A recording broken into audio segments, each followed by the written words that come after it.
గతంలో ఎలా ఉంది, ఇప్పుడు ఎలా ఉందండి? గతంలో బ్రహ్మాండంగా ఉంది.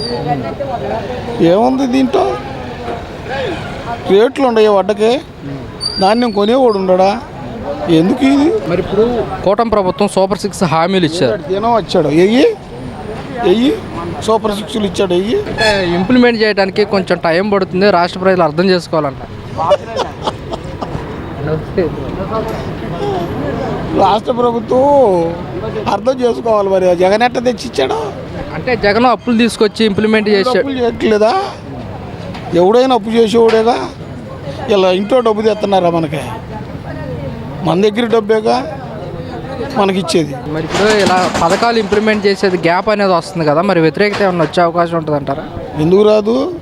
జనం అంతా ఖర్చు ఉండదు, ఇప్పుడు పేదలకు ఖర్చు ఉండదు.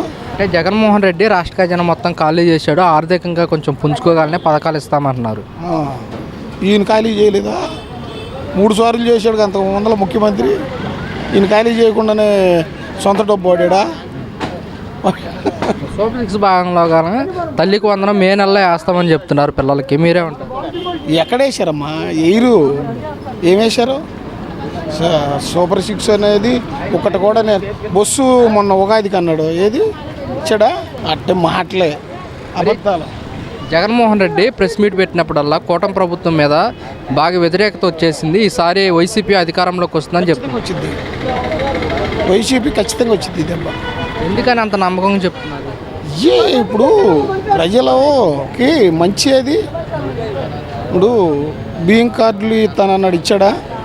ఈలా పథకాలన్నీ ఇస్తానన్నాడు, ఒక్క పథకం ఇచ్చాడా? ఈడు ఏదో చిట్ట చివరిలో వదులుతాడేమో, వదిలితే. గ్యాస్ బండ రెండోసారి కూడా రూపాయి బళ్ళ నువ్వు 2 బండలు తీసుకున్నాం, 10 పైసలు కూడా బళ్ళ మాకు. అవన్నీ డూబులే అమ్మా. ఇచ్చేటప్పుడు ఉచితంగా ఇచ్చేయచ్చుగా, మళ్ళీ డబ్బు కట్టేదేంది, డబ్బు తీసుకునేది. సరే, పవన్ కళ్యాణ్ గారి పనితీరు ఎలా ఉందంటారు? ఆయన మాట తీరుగానే అవసరం. ఏం వింటున్నారా? ఆయన మాట వింటారా? ఎవడు వింటాడు? గ్రామాల్లోకి వెళ్ళి రోడ్డు సమస్యలు కానీ ప్రజల సమస్యలు తీరుస్తున్నారు. ఎవడు వస్తున్నాడు? ఊళ్ళోకి వచ్చే పట్టించుకునేవాడు ఉన్నాడా?